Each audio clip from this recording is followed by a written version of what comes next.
It's 3 a.m. on April morning. The world is asleep, but the North Arabian Sea is wide awake and screaming. You're looking at raw footage from the bridge of the USS Spruance, DDG-111. This isn't a movie, this is a billion-dollar Arleigh Burke-class destroyer, hunting a 900-foot ghost called the MV-2 Ska. For 3 days, this Iranian flagged ship tried to go dark. No AIS, no radio, just vibes. But you can't hide 20,000 tons of steel from Operation Epic Fury. The Spruance pulled up alongside them and issued warnings for 6 straight hours. 6 hours, that's enough time to watch a whole season of your favorite show, and still have time to regret your life choices. The Iranians? Absolute silence. They thought they were the main characters. They thought they could ignore a warship bristling with Tomahawk missiles. They were, in fact, very wrong. The captain of the Spruance didn't want a messy explosion. He wanted precision surgery. He looked at his 45mm Quachas Mod 4 5-inch gun and said, "Send it." They actually radioed the ship and told the crew, "Hey, vacate your engine room. We're about to delete your propulsion." Talk about 5-star customer service. 3 rounds of 70-pound steel at Mach 2. The Tusk didn't sink. It just turned into a giant, floating brick. No engine, no power, no escape. If you slap a hornet's nest, you're going to get stung.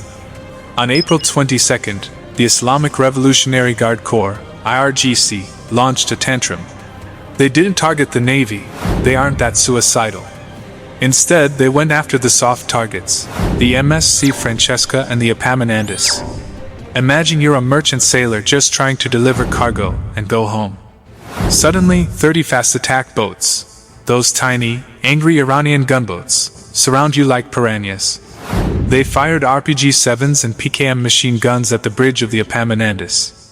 They didn't want to sink it, they wanted to kidnap it. Both ships were hijacked and taken to Larak Island. Iran is calling it legal detention. We call it state-sponsored piracy.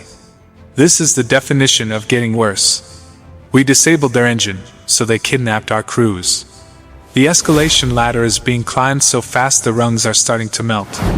Global shipping insurance just had a heart attack, and oil prices are screaming past $112 a barrel.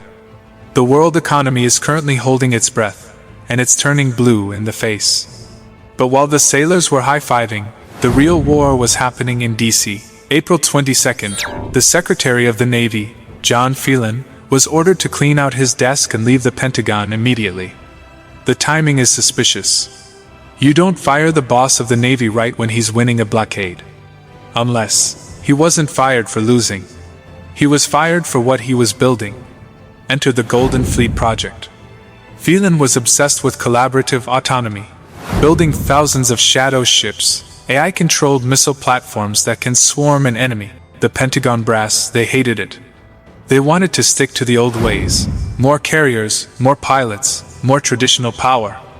Phelan wanted a robotic ocean. So, they purged him. But they didn't do it before he launched the next nightmare for Iran. The new boss is Acting Secretary Hung Chau. This guy is a legend, a retired Navy captain, ED officer, and a total hardliner. If Iran thought Phelan was a problem, they just traded a headache for a migraine. Chau doesn't believe in warning shots. He believes in closing the case. And he just inherited the keys to a very angry fleet. Now, let's talk about why the IRGC is actually panicking. It's a piece of tech the Navy just officially pushed to the front lines on April 21st, 2026. Meet the GBU-75 JDAM-LR, long range. For years, a JDM was just a dumb bomb with a GPS brain. It could fly about 15 miles. But the Navy just added Farah engineering wings and a Kratos turbojet engine. Sound of a lawnmower engine turning into a jet roar. Suddenly, your 500-pound bomb is a mini-cruise missile. Instead of flying your FA-18 Super Hornet right over an S-300 air defense system like a sitting duck, you can drop this thing from 200 miles away. It flies itself, changes altitude, maneuvers around hills, and smacks a target within meters. On April 21st, the Navy confirmed a successful strike where these things flew for 34 minutes to hit a target. Translation: every Iranian gunboat now has to worry about a bomb that thinks it's a bird and has a 200-mile memory. It's like being in a boxing match, where the other guy can punch you from the next city over. It's not fair, it's not nice, and it's exactly why the IRGC is losing their minds. Iran thought that dark fleet oil tankers were safe, once they got far enough away from the strait. They thought the US Navy was too busy to care about a tanker thousands of miles away. Well, the MV Tiffany found out the hard way that the US Navy has zero chill. The Tiffany was a stateless tanker carrying 2 million barrels of illegal Iranian crude. They were cruising peacefully 100 miles off the coast of India, probably thinking they were home free. Suddenly, a P-8 Poseidon, basically a Boeing 737 with enough sensors to see a fish's heartbeat, dropped out of the clouds. Behind it came the USS Kidd DDG-100. Ding dong! It's the Global Intercept Force.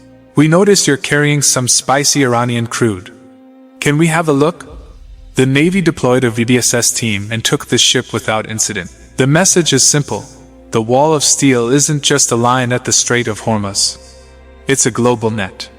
If you're carrying Iranian oil on April 23, 2026, the Navy isn't just watching you, they are standing on your deck. We are on a high-speed collision course. Every time the US deploys a new tech, Iran responds with a new provocation. But Iran is running out of ships, and the US is just running out of patience. What's your take? Is the Navy being too aggressive, or is this the only way to stop the chaos? Leave a comment. I read all of them, even the ones from the IRGC bots. Subscribe if you want to stay ahead of the next deployment Iran isn't ready for. Stay sharp.